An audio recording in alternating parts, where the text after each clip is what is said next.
Hey guys, Lizardlea here for Four Heavenly Beasts, day 77. So, that is the progress from day 76. The sun is not really up yet, so all of this light is artificial. Looks a little better back here. I'm thinking I'm actually going to try and start with the majority of the dark colors after I probably do this one.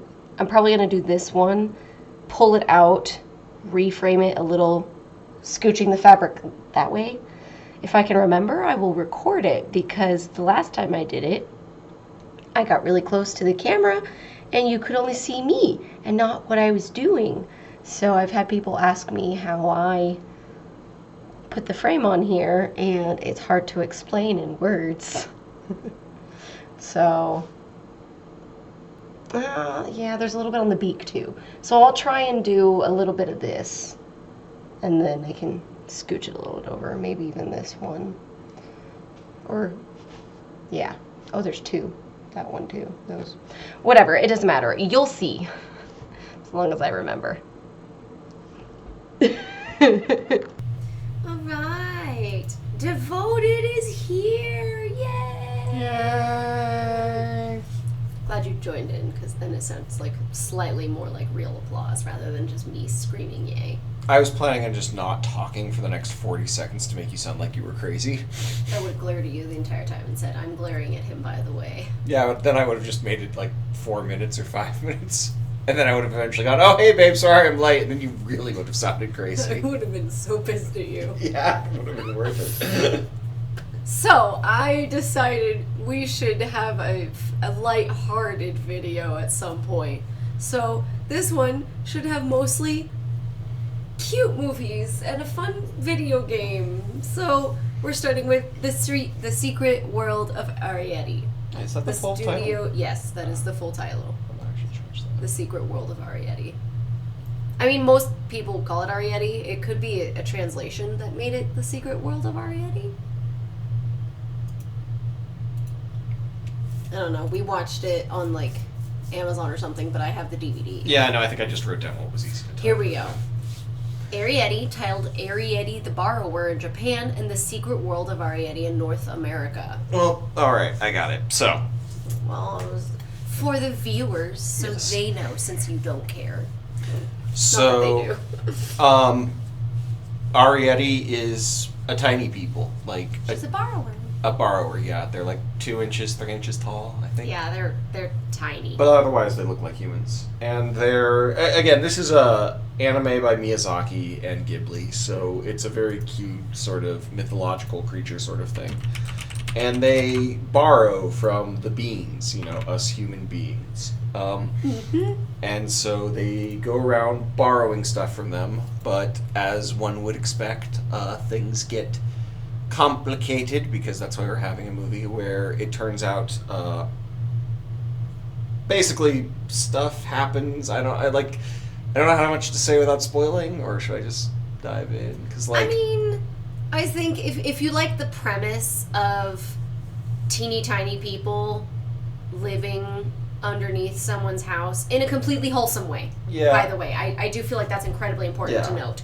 It is not menacing or creepy in any kind of way. It is just like these little people, essentially, they call themselves borrowers, were pushed out of their home and forced into this one, so they scavenge from regular humans. So like that means they take a single cube of sugar. Literally no one would ever notice that's missing. They would take one single tissue. You'd never notice that's missing. So if you like that premise, I absolutely recommend the movie, and I would ignore the narration until after you've seen it. But now we can go to spoilers if you want. I don't know that I necessarily want to, because like that's kind of why I was trying to avoid it, because I'm like, I'm just going to spoil it to try and explain the premise, but I don't know that I have a whole bunch to say other than like everything else Miyazaki. It's cute, it's fun, it's clever. It features a strong female lead, and you know, her family, and like the villain is not even that villainous as is somewhat standard with him. We're not exactly that villainous. Like, I would put her as more villainous than other villains, but she's not, like, hardcore evil. It all comes back to, like, again... It's hard to quantify with that. Yeah, and so just it's a really, really cool story with, like, a really cool world that they explore. There's not too much else to say other than, you know, I loved it. Like, it's... I don't know how closely it follows the book it's based off of, but I liked it. So yeah, do you want to go to the next one? Yes. The next one is also Studio Ghibli. It's The Cat Returns. Oh, wait. We should do Whisper of the Heart first. Which one was that? That one was the middle schoolers. The kid who plays the violin and the girl who wants to be an author, was it? Mm-hmm. The prequel to Cat Returns. Yeah. Technically, The Cat Returns was a sequel, but whatever. Yeah. Whisper of the Heart, Studio Ghibli. It's middle schoolers. It's a girl who she's studying for her entrance exams for high school, I think.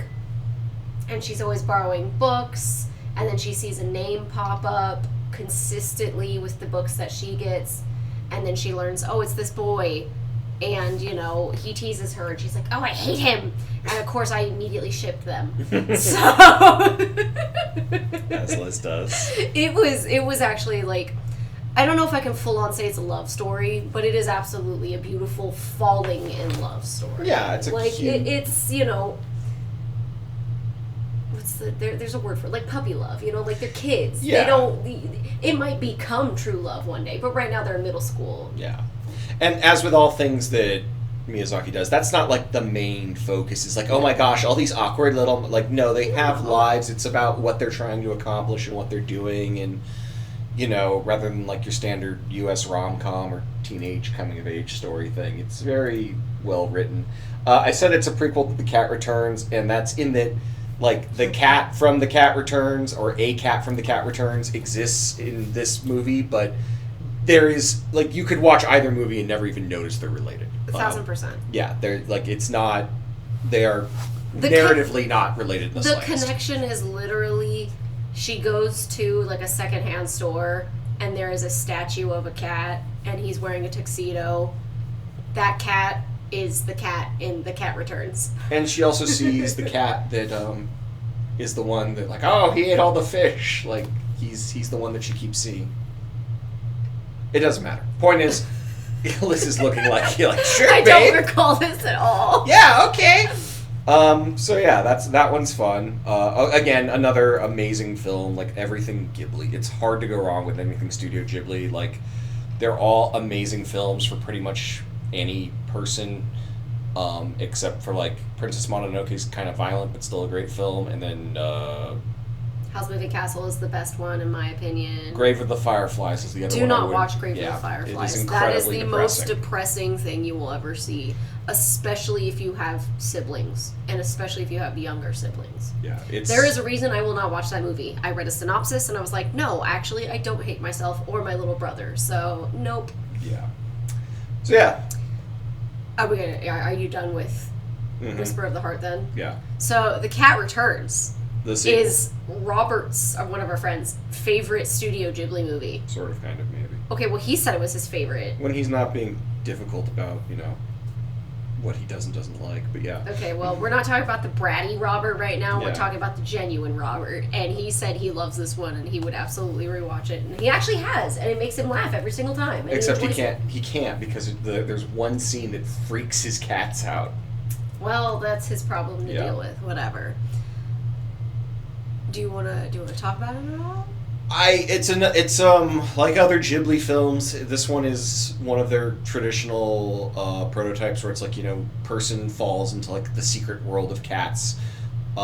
So it turns out cats have a hierarchy and they can talk and yada yada yada. It's all, I mean, fever dream is overkill, but again, it almost feels like a dream when you're a kid. You know, like, oh yeah, that didn't actually happen, did it? I just I took a nap and forgot. But it's completely over the top and humorous and crazy and wacky, and it's a really fun one. of all the Ghibli stuff, it's one of the most, maybe not one of the most, but it's one of the more wacky and fun ones to my memory.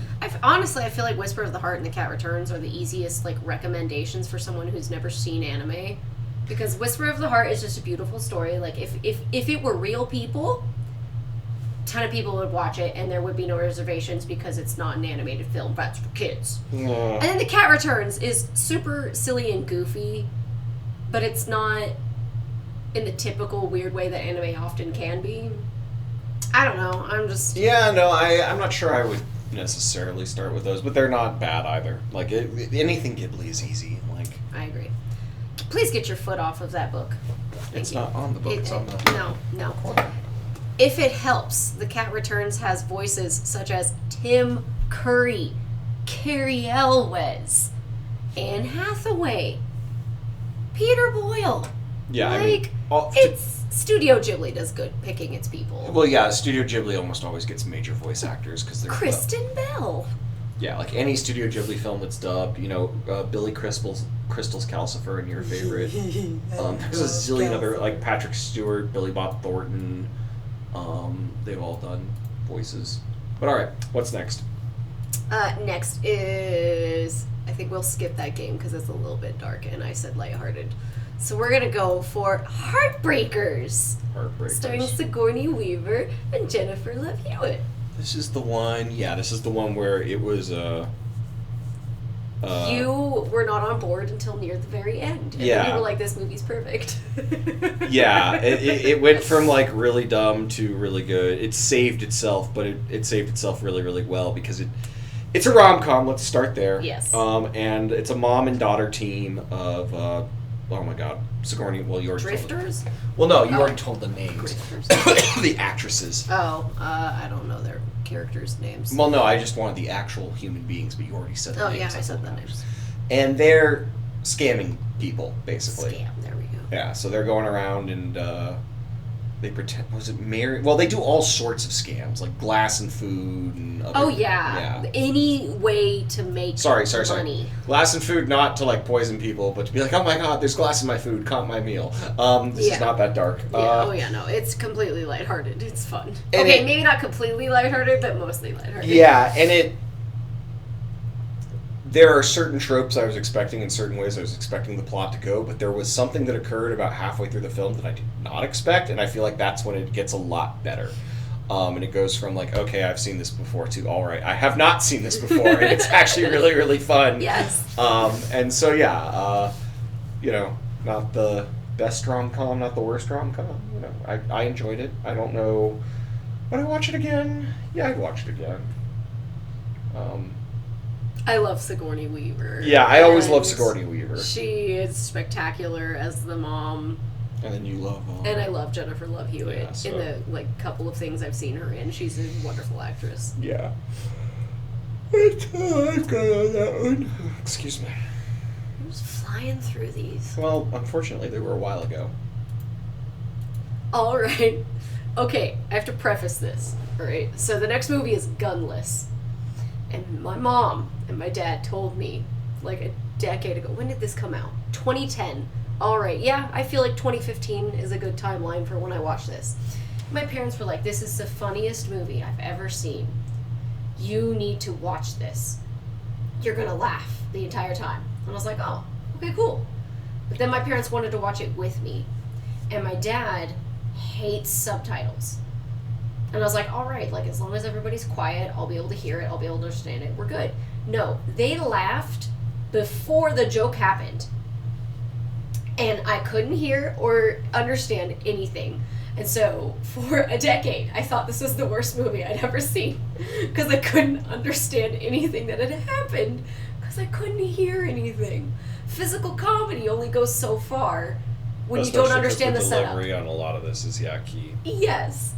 So, DJ, last year? Yeah, it would have been January. Robert recommended it to me. Yeah, you were like, oh, hey, Robert recommended Gunless. We should watch it. And I was like, why does that sound so familiar? And I Googled it and I was like, no, this movie's crap. I don't want to watch this. I hated it. It sucked. And then DJ was like, oh, well, Robert said it was really funny. And I was like, yeah, well, a lot of times I don't think things that Robert says are funny are funny. I was like, okay, you know what? I'll give it a shot, but we have to have subtitles. Because it was like, 10 minutes in, where I was like, oh, okay, yeah, no, this is hilarious. When you can hear what's being said. Yeah, it's a great movie. It's low stakes. Basically, a guy winds up in a Podunk town. This is an it's old a western. Yeah, like northern Wyoming town or something, or somewhere up there. And oh no, it's in Canada. Canada. That's He's right. an American gunslinger in Canada. That's what it was. I was like, I know he's really far north. Really far north. And so Wyoming's not that north. Yeah, no, I meant to say Washington, but yeah. Anyways, he's like a wanted man. You know, he's the traditional. He's the Montana kid. Yeah, the rough and tough, blah blah blah, and he goes into town, and there's some stupid minor altercation, because he's clearly already had an incredibly bad day, and so he decides he wants to duel the blacksmith. To the death, you know, and he can't because his gun's broken. So he needs the blacksmith to fix his gun so they can have a shootout so that someone can die. So from that premise, of course, he's sticking around in the meantime while the blacksmith fixes his gun so they can shoot each other, and it's just it's dumb fun. It is incredibly fun. The jokes are really really good. The setup is weird and unique and thus hilarious.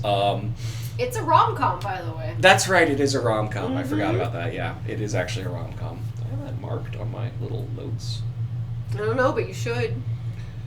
I do not. Although I would put it as a comedy before anything else, there is romance, so... Yeah, I have it as a Western as well, but yeah. So yeah. Highly recommend. Yeah, easy recommendation. Okay. And this is coming from someone who does not typically like Westerns. As long as you can hear it and understand it, you will enjoy it. Agreed. Well, you usually like Westerns, don't you? Actually, I don't know. There's a lot of slow Westerns. There are some really good Westerns out there, but I wouldn't say usually. I'd say like when they're good, they're some of my favorites, but like my deal with Westerns is kind of like my deal with horror. Where, like, I really, really like some horror movies, but I don't like most. What next? The next is a funny thing happened on the way to the forum. It's a classic. 1966. Yeah, Zero Mastel, Buster Keaton's last film, I believe. I forget who the other famous people in it are. But one of the common things that both Liz did and that I've heard before is when you're watching it, you're like, oh, is this a Mel Brooks film? And no, it's not. But it feels like a Mel Brooks film. It was, I believe, a play. It's hilarious. It's just super, super well done. Something for everyone tonight. It's a completely ridiculous premise, but it's taking place in Rome, I believe.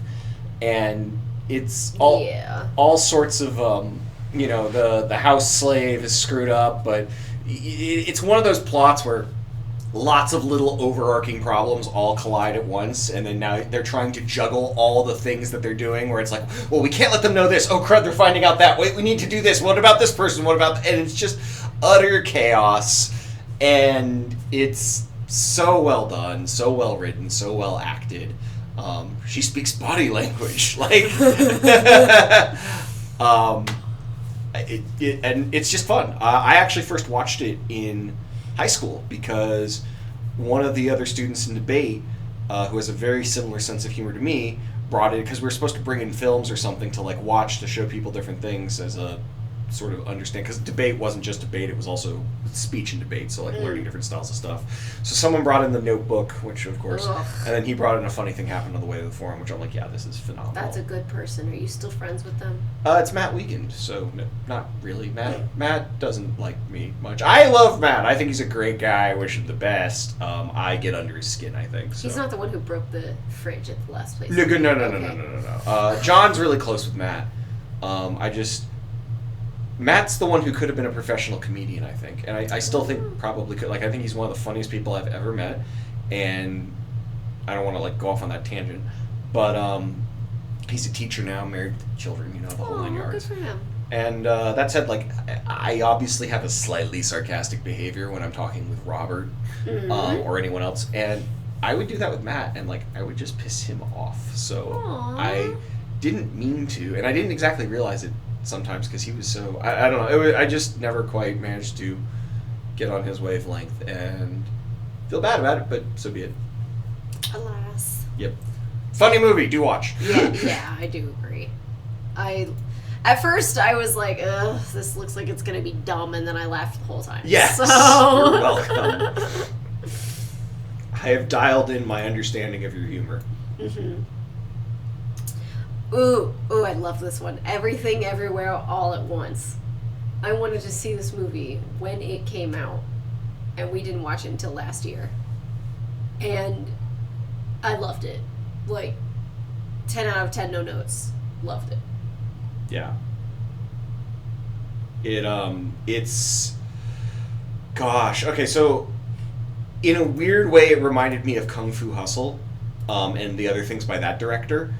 But if that means nothing to you because you're watching a cross-stitch channel and aren't aware of martial arts comedy films. Why did you have to say and?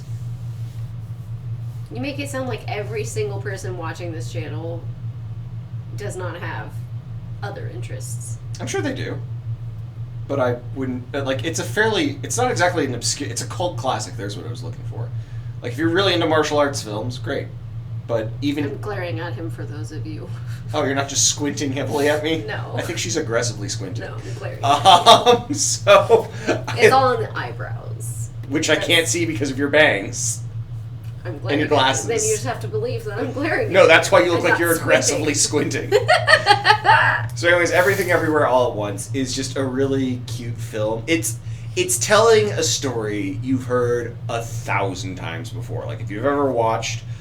Like, it's not like a bad story, but it's like, like the struggle of the, American immigrant, small business owner, their family, their dreams, their hopes, all that thing. Like, you in the first 5-10 minutes, you're going to be like, okay, I've seen this before. And then it goes weird. It goes everywhere. It does everything all at once. Yes, it really does. It is a hilarious movie. And it's impressively well done, some of the things they do. And so it just uses a fairly standard framework, but it's told in a completely unique and non-standard way, and it works really, really well. And it deserved that Oscar. 1,000%. Yeah, because there's a lot of movies that get Oscars where it's like, maybe it deserved it, but it's not my thing or something. But, like, no, I think this is great in every direction. I guess it could have been more ambitious storytelling-wise, but it's nice to actually see a fairly uplifting film win an Oscar, like that, because so often... It has to be one with a sad ending or whatever. Or that's just, Dunkirk or whatever. Maybe not, I don't think that won, but, like, things like that where it's just like, oh, it's a heavy history, or it's sad, or it's a drama. This is a drama, but it's also funny and weird and wacky. And it's just a really, really good story because of it. Like, it makes no sense whatsoever, and that's fine. I feel like they actually did a good job of making it make sense. Yep. And the fact that they were so creative with... everything? Like, given their premise, they could have phoned it in, but they really committed to the core premise in ways that I'm like, oh, well, they probably will just do this, this, and this. And they came up with so many things I'd never thought of or never thought they would do, and it's so hilarious because of it. So, highly recommend. I said 10 out of 10, no complaints or whatever, no notes. I did have a complaint on one of the jokes being gross, but it wasn't too... visual about it. It was mostly, the implication of what's going to happen. And I was still just like, this seems like it was written by middle school boys. That moment is the moment that, like, makes me think of it being Kung Fu Hustle-esque, though, because they know that this joke is dumb, they know that it's immature, and the commitment to the delivery in one specific scene is just glorious. The rest of it is like, okay, fine, we're back to being middle school, but there's one scene that's just, like, so stupid, but so well committed to. So, props to the entire choreography team as well. Like, that was amazing. And any stunt doubles. Yeah, it's legit. Good God. It's got some legit martial arts going on. The main character is Evelyn, and her husband is Waymond. And I cried about Waymond a lot. He was my favorite. Yes. So, just putting that out there. What next? Next will be the Fall Guy. This film. Okay, what? You liked the movie. Sort of. It's a middle tier film to me because it's all about stunt guys, and then they don't show the stunts. Well, yeah, so to over talk about it, stunts in like the modern age, it's just safer, cheaper, easier to use editing to imply that the stunt was done, but to not actually do the stunt. Use multiple cuts, make sure you don't actually show the full stunt, because that way you can just be like, oh, we got the Jeep like 3 feet off the ground, take a photo, that'll show it flying through the air, and we'll imply they jumped this huge canyon. The main thing I'm thinking of is speed with the bus. They proved it literally could not make that jump.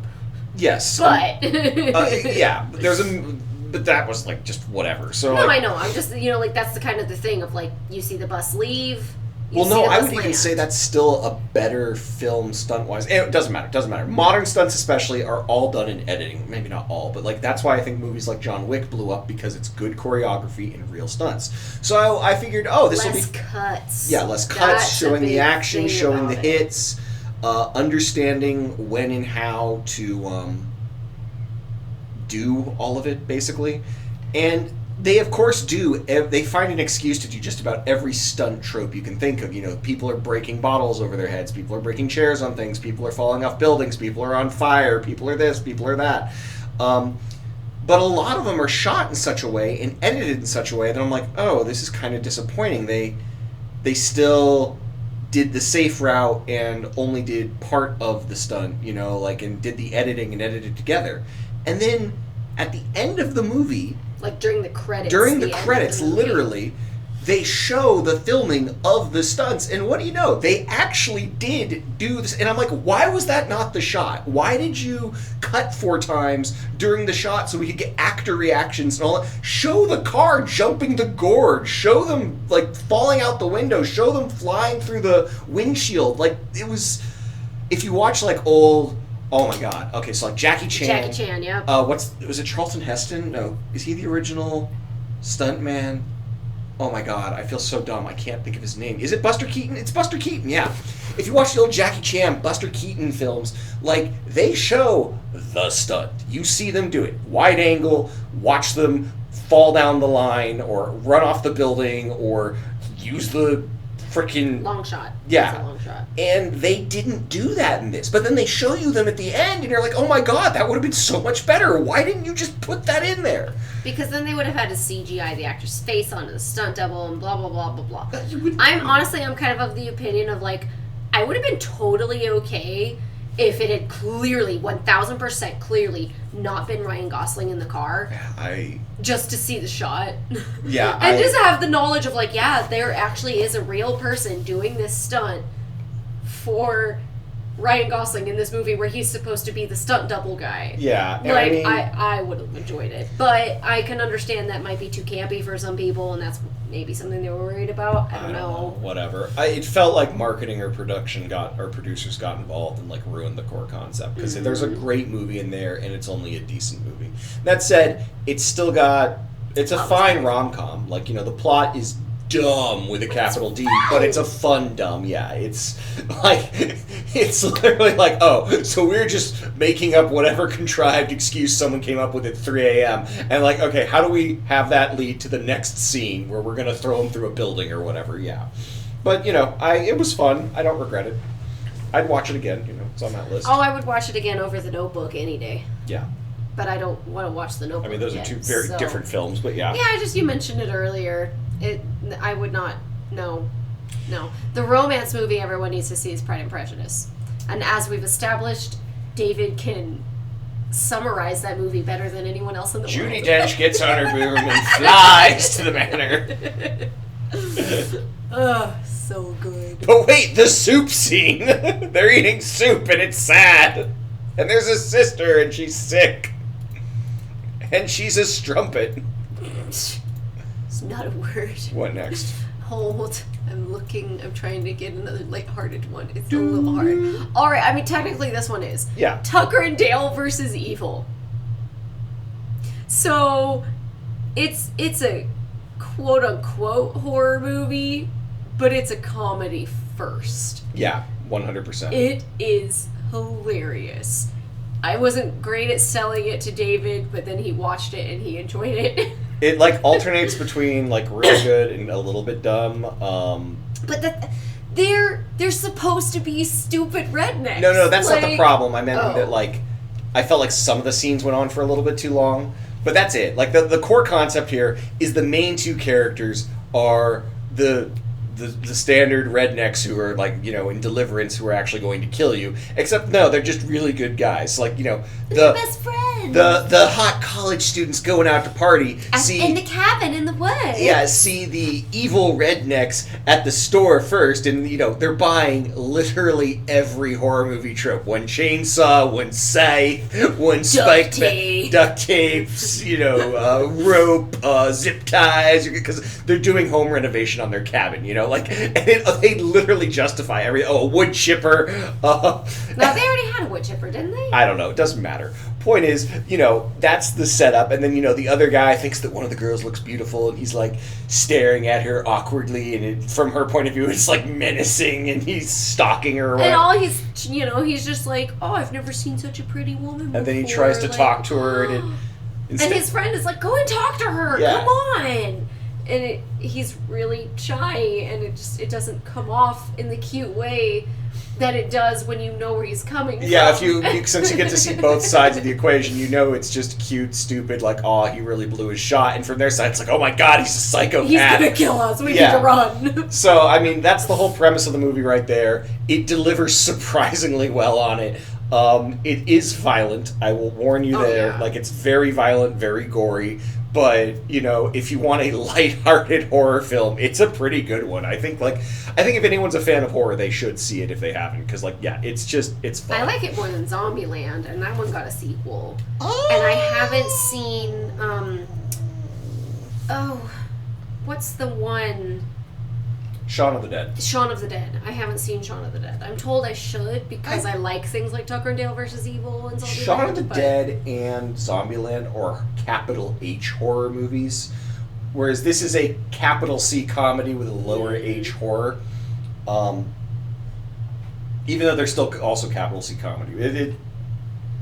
These ones I would call it a comedic horror, rather than a horror comedy. I think the main thing is the level. The first word you say is more important in my opinion. The level of actual fear and graphic intent in, like, there are evil and horrible things happening in both Zombieland and Shaun of the Dead, whereas the world's ending. in Tucker and Dale versus Evil, it's just the dumbest misunderstanding ever, and some rock star Darwin Award winners. 1,000%. Yeah.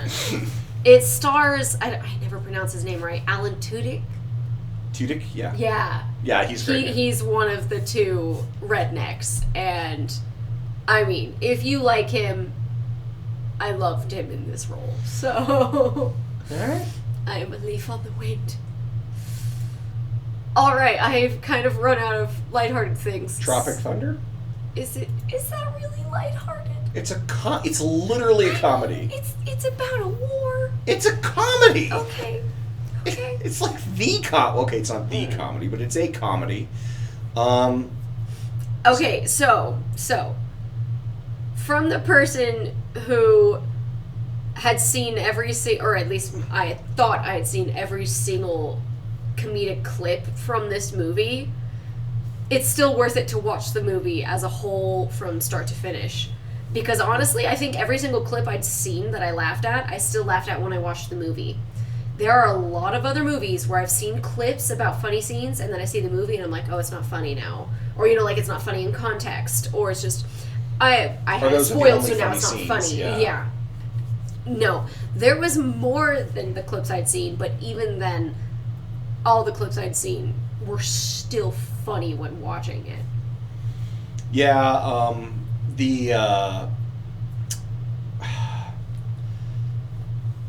it's interesting because on rewatch I didn't like it quite as much. Like, so to be fair, I've been raised uppity, so you know when I was a kid, especially, I wouldn't watch like. It doesn't matter.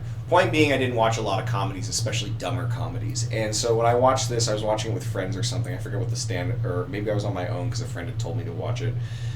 And I was like, okay, yeah, sure. And I expected this to be like, I don't know, not another teen movie levels of stupid. Oof. Yeah. Oof. And so I went in with those expectations, and that's kind of how it starts. And then there's a very specific scene that occurred that just had me laughing fairly early on, and I was like, oh, this is different.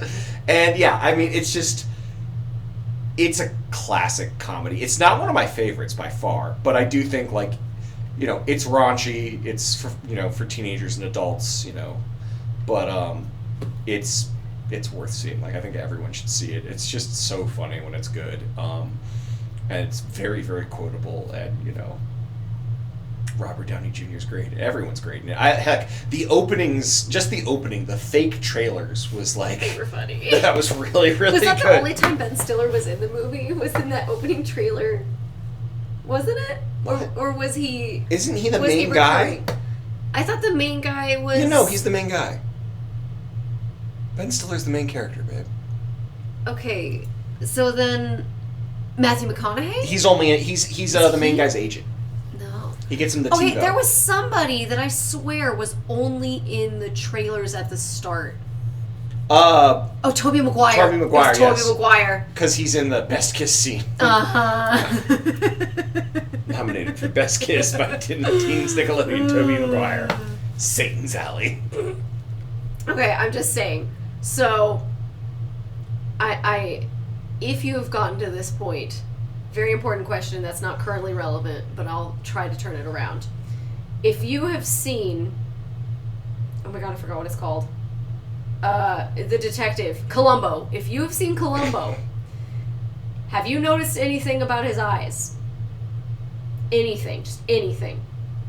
He has two. I'm gonna let you think about this. All right. So I watched one clip with David. Hold and I on, was like, before she spoils this, I want you to know that what she noticed, no one in my family had. Or mine. And I was raised watching Columbo. So I've been watching Columbo for 30 years with my family. You may continue. So, and I've watched other things with Peter Falk, mind you. I love him. Now continue. So I was like, hey, he's got a fake eye. Glass. Did I say glass or did I say fake? You said glass. Okay, well, I got it right because he does have a glass eye. I was like, no, he doesn't. Peter Falk doesn't have a glass eye. I watched him in The In-Laws and this, that. And I've been watching Columbo for years. And Dad or Mom would have mentioned if he had he's got a glass eye. And I was like, he kept denying it. And I was like, babe, look. Every single time they put him in the picture, you know, in the frame on the show, it's from the one side. And it's because the other side is a fake eye. So he can't turn to look at the camera properly. I'm like, no, I wouldn't notice that. So I asked my parents, and they were also like, what? No, he doesn't have a fake eye. And I was like, yes, he does. So, jumping off of that, in Tropic Thunder, Tom Cruise, his character, if you recognize him, which I did, because I'm really good with faces, no matter how much junk you put on them, he had on fake fingers. Because his hands were just huge. They were way too big. And I was like, those are fake hands. And David was like, no, those are his hands. And I was like, no, those are not his real hands. They're not that big. So he Googled it. Yeah, no, he had on fake hands.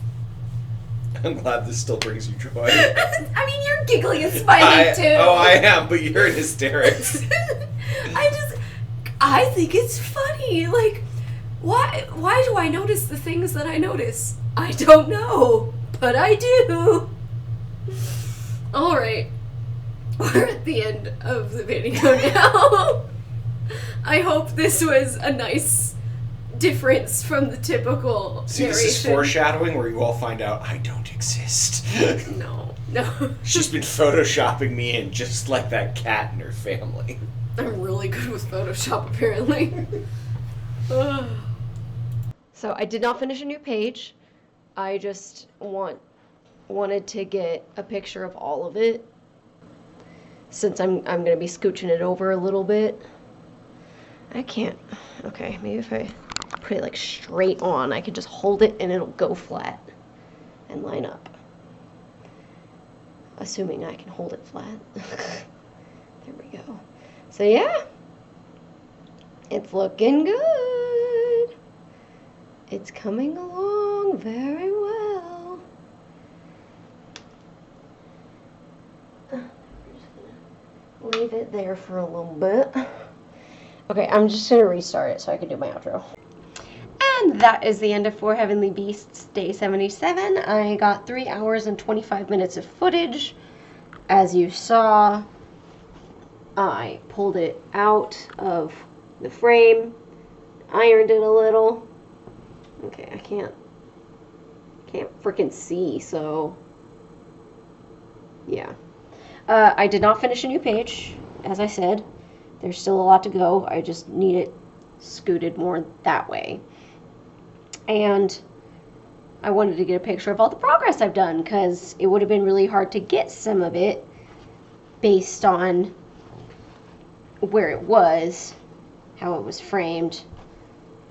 And I do want to get all the progress in my picture. So I'm going to set this down. Ow, I just hit my knee.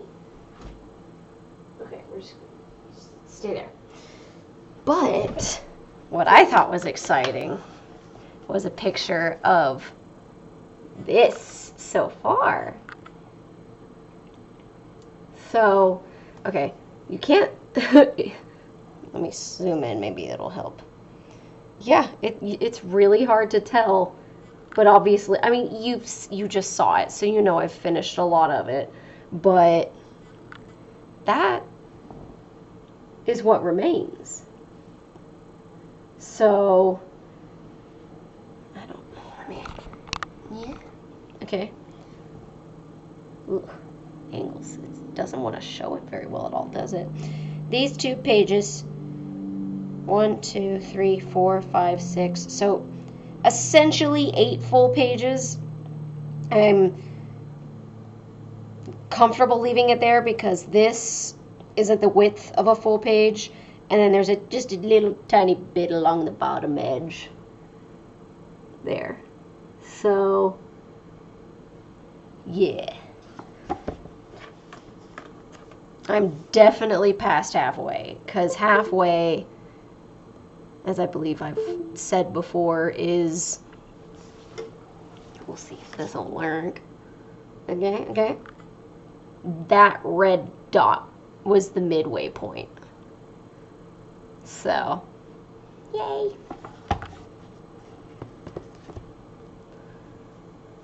Oh, so cool. So, put that back up. All right. I'm really hungry, so I'm going to go eat. And that's it for today. I finished One Dark Window, and I get to start the sequel with the next time that I cross stitch. So, yay. Like, subscribe, share, comment, all that jazz. And I'll see you guys in the next video. I'm such a nerd.